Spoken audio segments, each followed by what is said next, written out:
Бүсгүүчүүд надад өндгөвч гэдэг маш чухал эрхтэн байгаа. Би тэрийг хайрлах ёстой гэдэг тийм ойлголтыг бүр хар бага наснаасаа 13 4 наснаасаа авч явах ёстой. Дур үзлэг хийгээл за энд одоо хүндүр байна уугүй юу, томорч уугүй юу гэдгийг чинь бас тэр чинь мэднэ. Нөгөө талаар эхо гэд хамгийн анхны одоо хорог хялбархан шинжилгээний арга байгаа шүү дээ. Тэргээр үзэл одоо ямар байна гэдгийг амархан гаргаад байна. Хин нэг нь өвчлөөд очихоор л энэ өвчл чинь ямар их юм бэ? Энэ асуудал ерөөсөө нийгмийн бас дуурах ёстой ийм нэг асуудал болцсон юм байна гэдгийг бид нар ингээд мэддэг байхгүй. Одоо эрэгтэйчүүдэд төрөө булчирхай хавдрын маркер, эмэгтэйчүүдэд хөх өндөвчний хавдрын маркер. За нийтлэг бүх хүнд илгэний олон нойр булчирхай хавдрын маркерыг тэр дундаа 40-өөс дээш насанд бид нэр байнга үзжээвэл хавдраас урьдчилан сэргийлэх бас тодорхой хэмжээний боломжтой гэсэн. За эмэгтэйчүүдийн дунд сав, умаа, хүзүү, өндгөвчний хорт хавдар хэдийнэ аюулын харанга дэгдэх хэмжээнд хүрсэн байгаа. За хорт хавдар гэдэг энэ аимшигтай өвчин чухам ямар тохиолдолд үүсээд байна, яагаад үүсээд байна, үүнээс урьдчилан сэргийлэх боломж бидэнд байгаа юу гэдэг сэдвийг энэ удаад онцоллоо. За өнөөдөр би студидээ ангаа ухааны доктор Уган Цэцэг эмчийг урьсан. Танд энэ өдрийн мэнд хүргэе. Ирсэн баярлалаа. За баярлалаа. Та бүхэнд ч гэсэн энэ өдрийн мэндийг хүргэе. Сав, умаа, өндгөвч гэдэг эрхтнүүд бол эмэгтэйчүүдийн хувьд нөхөн өрчгөн маш чухал эрхтэн. За энэ эрхтнүүдийн хорт хавдар хэзээ тэргүүлэх ийм хэмжээнд бичигдэж байгаа. Энэ дундаас өндгөвч гэдэг эрхтэн бол үр тогтох өндгөөсийг боловсруулдаг. За дээрээс нь эмэгтэйчүүдийн дааврыг зохицуулдаг юм чухал эрхтэн байгаа. Тэгэхээр энэ эрхтний одоо хорт хавдар чухам юунаас болж үүсээд байна? Өвчлөл нь яагаад биднэрт мэдэгдэхгүйгээр бүр аль хэзээ ингэж хойш шатандаа орсон үедээ илрээд байдаг юм болоо гэдэг хоёлаа эхлээд ярилцъя тий. За тэгэхээр өндгөвч бол бид нарыг одоо эмэгтэй байлгадаг. Тэгээд бас үр удмаа тээхэд тусалдаг тий. Тэгээд сарын тэмдгийн одоо мөчлөгийг зохицуулж яадаг хамгийн гол эрхтнүүд. Тэгтэл яаж ийм вэ гэхээр энэ өндгөвч гэдэг эрхтэн маань ингээд тодорхой хэмжээнд үйл ажиллагаа нь явагдаж байгаад бидрийг залуу байхад явагдаж байгаа. Тэгээд одоо эмэгтэй хүнийг цэвэрших насанд очиод ирэхээр үйл ажиллагааны хувьд буураад ирдэг тий. Дунджаар тэгээд одоо эмэгтэй хүнднийг 450 орчим сар биений юм ирдэг гэж үздэг юм байна л да хүний амьдралын хугацаанд. Тэгэхээр 450 удаа цэвэр үүсч хагардаг байна. Тэгэхээр тэнд маш нарийн зохицуулгатай үйл ажиллагаа явагдчихэдэг. Тэгэхээр одоо өндгөвч гэдэг маань үндсэндээ нэг ийм нэг цагаан самар шиг л ийм хоёр хос эрхтэн байгаа. Яг одоо ингээ хэмжээгээр нь аваад үзэх юм бол ийм жижигхэн мөртлөө тийм одоо эмэгтэй хүний биений юм нэрдэг, жирэмсэлт үр тогтолтыг хариуцдаг тий өндгөөсөө хагарах тэр үйл ажиллагааг хариуцдаг. Бас дээрэс нь өөрөөс нь одоо гормон ялгаруулж яадаг асар нарийн бүтэцтэй ийм эмгэг байна л да. Тэгэхээр бид нэр хамгийн түрүүнд эрүүл мэндийг бол хүн өөрөө бүтээдэг гэдгийг ойлгох хэрэгтэй. Бүсгүүчүүд надад өндгөвч гэдэг маш чухал эрхтэн байгаа. Би тэрийг хайрлах ёстой гэдэг тийм ойлголтыг бүр хар бага наснаасаа 13 4 наснаасаа авч явах ёстой. Тэгэхээр энэ өндгөвч маань одоо даарж хүрэх эмэгтэйчүүдийн одоо янз бүрийн өрсөлд өвчнүүд тусах тий тэгээд одоо яадгийн амьдралын буруу хэв маяг эднэрээс болол зөндөө өвчлөдөг шүү дээ. Өндгөвчний киста гэл. Киста гэдэг чинь юу юм бэ гэхээр уйланхай. Тэр уйланхай яагаад үүсэж ийн гэхээр нэг хэсэг хугацаанд тэр өндгөвч өрөвсөд тэрийг нөгөө яг тохирох эмчилгээг нь хийлэхгүй яваад ахаар тэр өрөвсөл ингээд нэг уутанцар болж хуурдсан байна л да. Уйланхай болж хуурдаг. Тэгэхээр тэр уйлан киста гэдэг чинь ер нь тэр өрөвслийг тухайн үед нь дараагүй болж үүссэн үлдэц гэж ойлгож болно бид нар.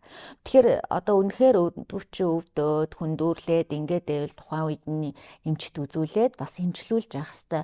Бид нэр ерөөсөө альва эмийг одоо эд эрхтнүүдэд өвдгөөр нь л тийм эрхтэнтэйгээ сандаг байхгүй юу? Одоо элэг нь өвдвөл элэгтэйгээ санана. Өндгөвч нь өвдвөл өндгөвчтэйгээ санана тий.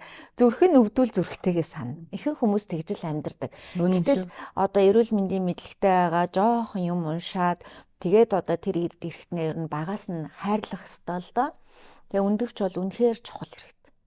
Дээрээс нь маш нууцлаг эрхтэнтэй. Биднэрт одоо үүдэн гар хөл, нүд, ам, хамар одоо зүрх цохилоод энэ зүрхтэй гэдгийг мэдээд байдаг мөртлөө яг энэ дотор байгаа нууц бяцхан өндөвч гэдэг ийм асар чухал үүрэгтэй эрхтэн байдаг гэдгийг бас төдийлөн анзаардаггүй юм шиг санагддаг л. Тэгэлгүй яах вэ? Тэгээд одоо хүн чинь ихэвчлэн ингээд нөгөө цээжний үндийн эрхтний одоо уушиг зүрхээ бодно, хоол боловсруулах эрхтэн те хэвлийн гол хэсэгт байгаа эрхтнүүдэд илэг дэлгүүгээ анхаарна. Тэр аарцгийн хүндэд байгаа эрхтнүүдээ нэг анзаардгүй юм шиг ба. Одоо эрэгтэйчүүдэд те тэр одоо эр бэлэг эрэгтэнтэй холбоотой системийн тийм одоо эрэгтнүүд байна шүү дээ. Одоо түрүү булчирхаа өчнөө юм байна те. Эмэгтэйчүүдийн сав, үнд өвч одоо зөндөө юмнууд байна. Тэгэхээр энэ арцгийн үндийн эрэгтнүүдийн талаар бас бодож явах хэрэгтэй л да бид нар. Үнд өвч гэдэг өвчлсөн үед ямар ерөн тохиог илгээдэг юм бол За өндгөвч өвчлөөд ирвэл хамгийн түрүүнд биений эмийн алдагдал үүснэ. Өөрөөр хэлбэл биений эм нь одоо хоног хугацаанд ирэхгүй байх, эсвэл бага ирэх, эсвэл өвдөлттэй байх те. Энэ талаар одоо дохио сигнал өгч эхэлнэ. Дээрэс нь одоо нөгөө жирэмслэлт нь яг хүсснээрээ явагдахгүй байх те. Үн чинь ер нь яг нөхөн үржихүүн насандаа тодорхой хэмжээгээр үр тогтоож байна. Тэгэхээр яг тэр хугацаанд бүр хоошлох одоо 5 жил одоо гэр бүлийн хоёр зохистой бэлгийн харьцаанд байж байгаа. Тэгээ үр тогтохгүй бол тэрийг одоо өргүүдэл гэж үздэг байсан бол одоо тэр хугацаанд ажиллаад 3 жил болсон байгаа байхгүй. Тэгэхээр биений эмний өөрчлөлт байна, үр тогтохгүй байх асуудал байна. За тэгээд одоо хүндүрлэж өөр өгөх те жоохон өрөвсөх тийм шинж тэмдгүүд гарна. Тэгээд өндөвч өвдөх юм бол тодорхой хэмжээгээр одоо хавдар болох юм бол хавдрын маркерын өөрчлөлтүүд гарч эхэлнэ. Тэрийг бид нар бол нэг анзаардаггүй байх нь л те. Тэгээд дээрэс нь өндөвчний нарийн шинжилгээнүүд хийлгэж авах хэрэгтэй. Одоо арцэг ташаа нуруу гэдэг ч юм уу энэ одоо хевлээ тавсаг хавцаа ч юм уу өвдөлт өгдөг. Өвдөлт өгнө. Хевлийн доод хэсгээр өвдөлт өгнө шүү дээ өндөвчний өрөвслийн үед. За тэгээ яг одоо хевлийн доод хэсэгт ингээд хоёр гараараа ингээд дараад үзэхэд тэр хэсэгт хүндүүрээ байвал бас өндөвч байна. Тэгээд одоо эмэгтэйчүүдийн эмчнэр, мэрэгжлийн эмчнэр үзээл дотор үзлэг хийгээл за энд одоо хүндүүр байна уугүй юу, томорж уугүй юу гэдгийг чинь бас тэр чинь мэднэ. Нөгөө талаар эхо гэд хамгийн анхны одоо хорог хялбархан шинжилгээний арга байгаа шүү дээ. Тэргээр үзээл одоо ямар байна гэдгийг амархан гаргаад ирнэ. За бүр шаардлагатай бол компьютер томографийн шинжилгээ хийх хэрэгтэй тий. Нэг анхаарах зүйл юу вэ гэхээр өндөвчний одоо энэ өвчнүүд удамших хандлага нь бол 60-70% байдаг гэж байгаа байхгүй. Тэгэхээр ээж нь, эгч нь, дүүн өндөвчний хавдраар өвчсөн юм уу, өндөвчний асуудалтай байдаг бол бид нар бас өндөвчин дээр анхаарч явах хэрэгтэй. Хурд хавдар гэдэг манай монголчуудын дунд маш аимшигтай өвчин ер нь газар авцсан тий. Бид нар яаж тэмцэх вэ гэдгээ яриад л байгаа. Өндөвчин дээр хурд хавдар үүссэн тохиолдол ер нь хэр нийтлэг байдаг вэ? Өндөвчин дээр хорт хавдар үүссэн тохиолдолд бид нарт ер нь эмчилгээ бас одоо урт удаа амьдрах тэр боломж нь хэр байдаг вэ? За яг би яг одоо ингээд онлын мэдлэгээс илүү практик тохиолдсон зүйлийг яриа гэж бодож байна. Манай ээж маань өнгөрсөн жил өндөвчний хорт хавдраар өвдсөн. Тэгээд одоо би чи яг эмэгтэйчүүдийн эмч биш, дотрын эмч, уламжлалтын эмч, арсны эмч мөртлөө одоо энэ өндөвч гэдэг эрхтнийг одоо маш их судлаа нэмээд. За тэгээд өндөвчний хувьд гэхээр эмэгтэйчүүд нөгөө цэвэршээд ирэхээрээ өөрийгөө одоо ингээд нөгөө эмэгтэйчүүдийн эрхтнүүдээ мартчихдаг юм байна л да. Хаяа нэг эмнэлэгт үзүүлэхээр зүгээр байна гэлээд. Гэтэл өндөвчний хавдар гэдэг бол 4 үе шаттай. Нэгдүгээр үе шатанда яг цэг шиг өндөвчн дээр байгаа үед бид нэр хинч мэдэх боломжгүй тэрийг. Тэр үед зөвхөн СА125 гэсэн хавдрын маркерээр л жоохон ихсэж ийн гэдгийг мэдэгдэнэ. Тэгвэл СА125 дангаараа бас яг ингээд үнэлт өгөхөд хэцүү. Тэр бас заримдаа умаа үзүүний хавдрын үед ч юм уу савны одоо хавдрын үед бас жоохон ихсдэг. За тэгээ 2 дугаар үе шатанд нь очихоор яг зөвхөн өндөвчөө хамарч эхэлдэг энэ хавдар. Тэр үе шатанд нь эхоогоор бас туршлагатай эмчнэр байвал мэднэ. Тэгээ СА125 чинь нэг хэвийн үедээ нэг 0-30 байх хэвээр эмч нэг 100-150 болдог ч юм уу өсөд ирсэн байна.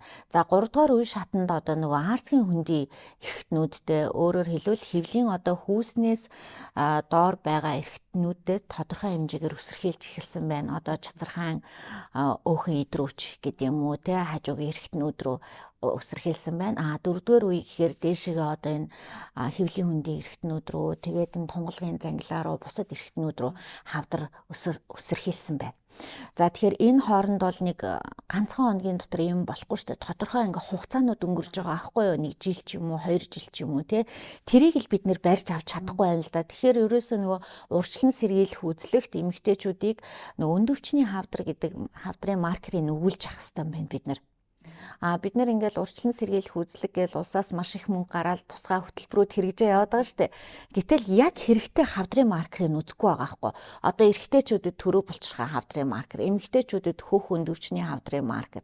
За нийтлэг бүх хүнд илгэний олон нойр булчирхай хавдрын маркерыг тэр дундаа 40-өөс дээш насанд бид нэр байнга үзжээвэл хавдраас урьдчилан сэргийлэх бас тодорхой хэмжээний боломжтой гэсэн үг. Тэгэхээр хамгийн нэгдүгээрт одоо хавдрын маркераа бид нар жил болгон өгж дадах хэрэгтэй.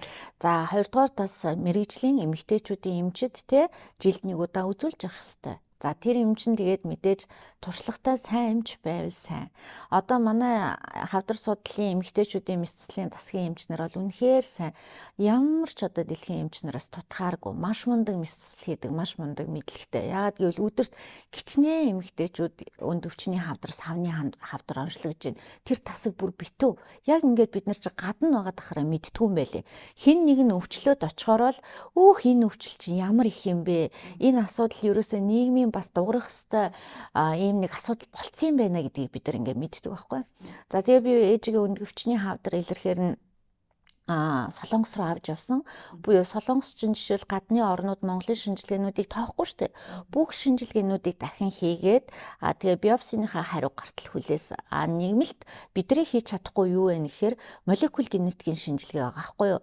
Тэгэхээр энэ молекул генетикийн шинжилгээг өвгнөөс хавдар дээр ганц нэг хийдэг байсан юм бэлээ. Гэтэл эмчин байхгүй гинөө одоо лаборатори нь болоо ууч гинөө уруулж нь байхгүй ч гинөө хийхгүй байгаа. Тэгэхээр тэр молекул генетикийн шинжилгээ бол асар их чухал. За тэгээ судлаад үзлээ. Одоо Монголд энэ хувийн лабораториуд хийж ийн өгсөн чинь тэр ганц нэг лабораториуд хийж ийн. Тэгэхээр бид нэр тэр өндөвчний хавдар надад тусах үгүй юу гэдгийг мэдхийн тулд BRCA1 гэдэг молекул генетикийн шинжилгээ хийх хэрэгтэй юм байна. За тэр шинжилгээ нэг Монголд 3 сая орчим төгрөгөөр үнэлэгдэж байна. Хэрвээ бид нэр Солонгост очиод хийлгүүл 5-6 саяар хийлгэх байх. За хаяа нэг хямдрал зарлахаараа 2 сая 500 мянга болт юм л. Хэрвээ боломж байвал тэр шинжилгээг би нэг лабораторийн нэр хэлж лаборатори рекламад өгөө штэ. Ер нь тийм шинжилгээ яг тийм генетикийн шинжилгээ өгөх хэрэгтэй. Тэр тусмаа одоо энэ өндөвчний хавдар чинь нэлээд удамших хандлагатай байдаг учраас гэр бүлд нь өндөвчний хавдраар өвдсөн хүн байх юм бол жилд нэг удаа хавдрын маркер өгөө тэр Барака гэд нэрлээд байгаа. Уг нь бол BRCA гэсэн үгийн товчлоо байхгүй юу. Тэгэхээр BRCA1 эсвэл BRCA2 гэсэн генетикийн шинжилгээ өгөх ёстой.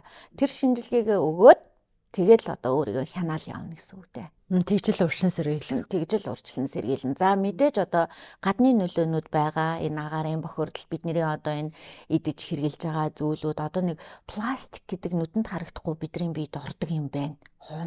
Хунцрын хилтерхий гэж ойлгож болно. Тэгэхээр энэ пластик гэдэг юмнууд маш их зүйлд байна. Бид нэр хэрглэж байгаа бүх хунцар, сав, энэ усны сав, хунцар аягнуудад байгаа тий.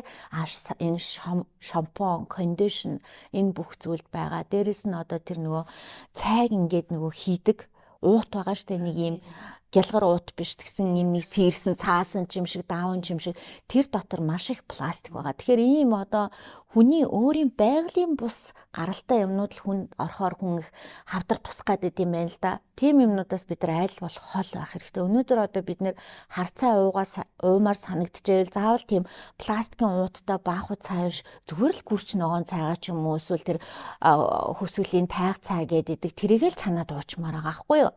Тэгэхээр одоо энэ нөгөө им хиймэл нэгдлүүдээс хүн бол аюух татгалцж байгаа хэрэгтэй.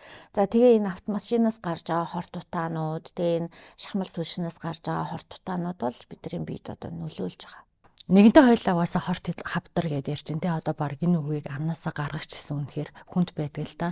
Эмэгтэйчүүд, эрэгтэйчүүд насанд биеинд хүрсэн хүмүүсээс гадна хүүхдүүдийн дунд бас хорт хавдартай хүүхдүүдийн тоо нэмэгдэж байна. Одоо яг энэ чиглэлийн эмнэлгүүд ачааллаа дийлэхгүй байна гэсэн юм зүйлүүд яригадаад байна л да. Тэгэхээр бид нар үүнээс урьдчилан сэргийлж чадахгүй байх, тэмцэж чадахгүй байх. Магадгүй бас энэ бидний өнөөгийн нийгэмд амьдарч байгаа агаар орчны, хөрсний бохирдолтой бас холбоотой зүйл байдаг юм болов. Таны бас энэ тал дээр тодорхой хэмжээний дуу хоолойгоо хүргэдэг судалгааг хийдэг хүний хувьд бас энэ сэдвийг асуумаар санагдлаа. За тэгэхээр хүүхдүүдийн хорт хавдар ихсэж байгаа нь үнэхээр сэтгэл эмзэглэмээр би урд нь нөгөө NTV телевизийн ТV доктор гэ эрүүл мэндийн нэвтрүүлгийг хөтэлдэг гэсэн шүү дээ. Тэгээ гадуур их явна, сурвалжлаганд явна. Тэгээ тухайн үед одоо хүүхдийн цусны хавдрын засагт очиод мэдээлэл бэлтгээл явж байхад үнэхээр сэтгэл өвддөг гэсэн. Тэнд одоо битүүл хүүхдүүд байдаг. Идэх хэсэг нь тодорхойгүй. Тэгээ 7 хоногт 2-3 удаа химийн тариагаа хийлэгдэг. Идэж ууж чадахгүй тэр харц, тэр эцэгхийн зовлон шанал гэдэг бол үнэхээр хэцүү. Тэгэхээр бид нэр одоо энэ хүүхдийн хорт хавдраас урьдчилан сэргийлэхийн тулд хамгийн нэгдүгээр хэлээр орж ирж байгаа одоо бүх юмд гайлын хяналт шалгалтыг сайжруулах хэрэгтэй. Нэг хэсэг мэргэжлийн хяналтын байгууллага гэж байжгаад алга болсон. Би бол энэний эсрэг байдаг. Яагаад тэгэхээр тодорхой хэмжээгээр хяналт шалгалт хэрэгтэй. Сайн муу тал байсан л баг. Тэгээд одоо жишээлбэл энэ хүнсний аюулгүй байдал бол хүүхдүүдийн хорт хавдартай зайлшгүй холбоотой гэж боддог. Хүүхдүүд хамгийн хямдхан нүдэнд гой ганган харагдах олон өнгөтэй чихэр шоколад янз бүрийн тим юмнуудыг авч иддэг. Тэгээд тэр тусмаа одоо энэ хүнсний улаан өнгөтэй бодис хамгийн их хорт хавдар үүсгэж гэж байгаа байхгүй юу?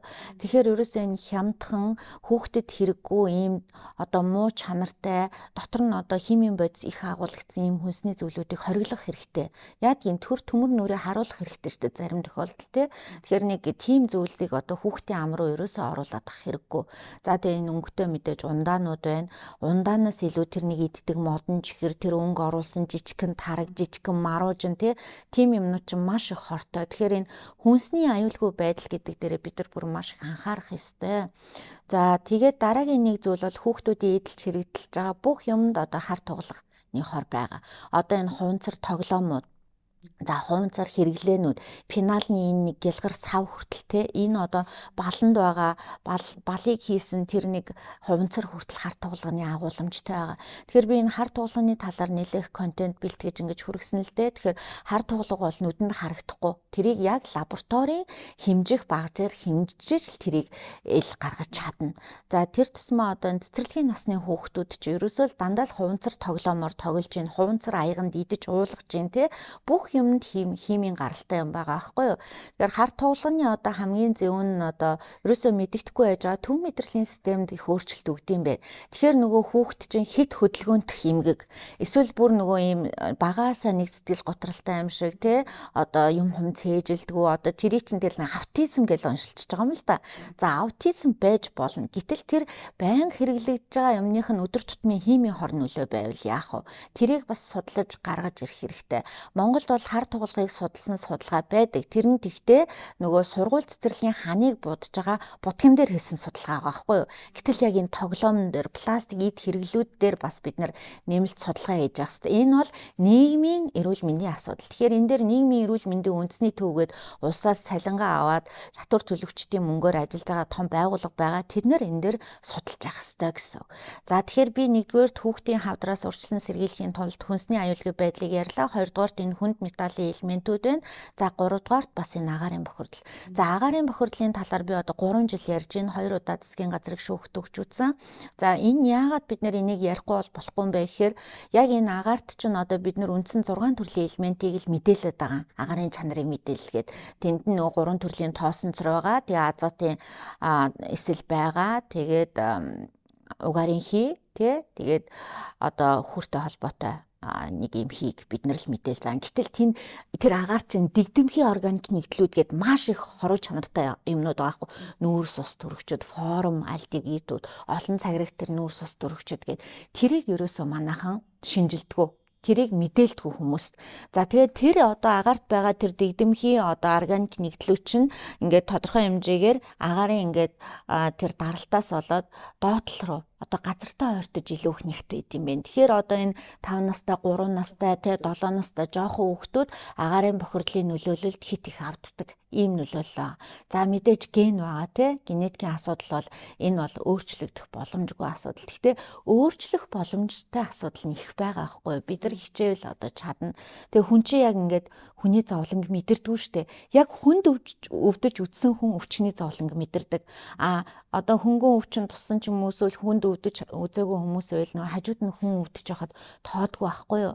Тэр одоо айгу хэцүүлдэ ямар хүнийг өвдөөтөх гэж хэлдэг штэ. Хүний зовлонг ойлгохын тулд үнэхээр одоо тэр хавдраар өвчлөөд үр хүүхдэд тариад хариулаад одоо тэр зовж ханалж байгаа эцэг эхчүүд л одоо энийг одоо маш сайн ойлгож байгаа. Таны яриаг сонсохоор за бидний өнөөдөр эдэлж хэрэглэж байгаа бүх зүйл ингээ хорт хавдар хүүсгэх эрсдэлтэй хуунцруудын одоо бичил хуунцрууд байна. За дээрээс нь бидний амьдарч байгаа энэ агаарын бохирдол, за хөрсний бохирдол гэж яриад за бид нар одоо хоёлаа гэдэг ч юм уу те яриагаараа энэ бүхнийг шийдэх гээд авах боломжгүй ах. Гэхдээ таны хэлж байгаагаар биднэрт өөрчлөгдөх боломж байгаа гэд хэлж штэ те. Таны одоо харж байгаагаар яаж одоо өөрчлөх боломж байгаа вэ? За хамгийн нэгдүгээрт бид нар байгалийн хүнсүүдийг идэх хэрэгтэй. Одоо байгалийн хүнс, байгаль дээр тос юу байдгийг өрмөөрөө цэцгийгээрөө maaslаараа байдаг бол тэрийг идэх хэрэгтэй. Гэтэл одоо ингээд ургамлын тос гэдэг чинь одоо сүүл рүүгээ ингээд бас хортой орж штэ тэр тусмаа одоо энэ хүүтэн шахалтаар гаргаж авсан илүү хортой ч гэнэ ингээд ургамлын тос хүртэл бас ингээд хорт хавдар үүсгэж нэг бодис боллоо гэж байгаа. Тэгэхээр бид нар яг оргиороо л хүнсийг идэх ёстой. За одоо жишээлбэл бид нар гурил байлаа гэх чинь янз бүрийн найрлагатай гурил биш яг л одоо үр тарианаас ялгаж авсан тэр гурилаа идвэл одоо яахчгүй өөрсдийнхөө хөрсөн тарсан ногоог идвэл яахчгүй. За одоо жишээлбэл бид нэр чихэр жимс идмээр санагдсан үедээ яг үзэм ч юм уу чавга ч юм уу байгалийн тэр байгальдаар ургадаг чихэр жимсийг авах хэрэгтэй. Гэтэл нөгөө ингээд шоколад болгоцсон эсвэл одоо ингээд хатуу чихэр болгоцсон тий эсвэл цагаан элсэн чихэр чинь цагаан байдгүй гэж байгаа шүү дээ. Гаргаж авд цэвэршүүлээ цагаан болгодог тий. Тэгэхээр яг тэр байгалийн имийг байгалийнхаар нь л хэрэглэх хэрэгтэй. Хүн юу идэж ууж амьдрах хэрэгтэй. Мах ногоо тарай жимсгэн тэ ийм зүйлийг идэх хэрэгтэй. Эдрийг л бид нэр идмээр байгаа байхгүй юу? Жишээл ундаа умаар санагдвал үзэмний шүүс уух ч юм уу тэ. За одоо сүүс хүн бүтээгдэхүүнээ бас хэрэглэх хэрэгтэй. Азтай нь одоо Монгол хүнд энэ эртээр үеэс уламжилж ирсэн хүнс маань учраас сүүс хүн бүтээгдэхүүнийг задлах ферментүүд нэлээх байдаг юм байна. Гэтэл одоо хятад хүнд сүүс хүн бүтээгдэхүүн задлах фермент маш бага байдаг гэж байгаа байхгүй юу? Тэгэхээр бид нар яг энэ байгалийн ориг юмаа л идэж уух нь чухал байна. Хиймлэр гаргаж авсан. Одоо жишээлбэл ингээ өөртөө гурилаараа барьсан ингээд пүүлчгээ идэж олно штэ. Гэтэл бид нэр тэр ингээд тэр гурилыг нилээн их боловсруулсан. Тэгээ транс тосох чихэртэй холио дунд нь хавчуулсан хавчуургатай бичиж идэж байгаа байхгүй юу? Тэгэх ямар ч шаардлагагүй те. Тэрний оронд нэг алим ч юм уу, альма мэдээж хайслаад идэнэ. Эсвэл нэг ширхүү помидор ч юм уу идэх яг тэр ориг хүнсээ л идэх нь чухал байна. За нэгдүгээр тэгнэ. За хоёрдугаарт одоо нэгэн тал одоо энд төрийн бодлого зохицуулалт хэрэгтэй учраас энэ хил гайлын хяналтыг сайжруулах хэрэгтэй. Бид нар Монгол хүний амаар орох юм болгон дээр Монгол хүнд одоо эдэлж хэрэгдэх юм болгон дээр хяналт одоо сайн байх хэрэгтэй. Энэ хяналтаа байна. За дараагийн одоо бид нар хувцас эдлэлт гэхэд аль болох даун хувцсыг эдэлж хэрэглэх ч юм уу. Одоо ерөөс гялгар уутаар хувцас хийж штэ. Бидний энэ хийж байгаа энэ нийлэг эдлэлүүд энэ нилоны юмнууд чинь ихэвчлэн одоо баг гялгар уутаар хийсэн хувцснууд байгаа байхгүй юу. Тэгэхээр яг биедээ хүрэлцдэг. За гадуур хувцас нь хамаагүй махад яг биедээ хүрэлцдэг юмнуудаа ерөнхийдөө даавн юмар одоо сонгож явах хэрэгтэй. За тэгээд энэ агаарын бохирдлын асуудал нэгэн тал бид нар амьдралаасаа зүхтаагаад хотоос зүхтаагаад явж чадахгүй юм чи ядаж хагас бүтэц сайндаа бүгдээрээ нэг бүрэн амралтай. Одоо энэ хятад солонгосууд айхтар штэ. Хагасаа бүтэц сайнд ерөөсөө хүнтэй ажил ярьдаггүй. Ерөөсөө ингээд уцаа ажилтай холбоотой дуудлагыг авдаггүй те. Яг хагас бүтэц сайнд өөртөө цагаа зарцуулаад цэвэр агаа байгаа газар л очиж амьсгалж агааржуулах хэрэгтэй өөрийгөө. За дээрэс нь болохгүй бол одоо яадаг энэ хүчил төрөгч үйлдвэрлэгч гэрийн зөндөө усыг хүчил төрөгч болгоос халгаж байгаа тийм аппаратууд нь штэ. Тэдрийг эдгээр хэрэглэх хэрэгтэй. Ер нь л тийм нэг ориг л юм руугаа л одоо явах хэрэгтэй л доо. За хойлоо ярилцлага ингээд өндөрлүүлье. Урилга хүлээж авсан танд баярлалаа. Хойлоо нөгөө эмэгтэйчүүдийн өндөвчний эрүүл мэнд гэдээ яриад эхэлсэн сэдв маань за бүр эрүүл мэндийн салбарын асуудал болоод маш өргөн сэдвээр ярилцчихлаа. Ирсэн танд баярлалаа. Баярлалаа. Амжилт хүсье танд. Та бүхний ажилд ч гэсэн өндөр амжилт хүсье. Бүгдээрээ эрүүл их байгаарай.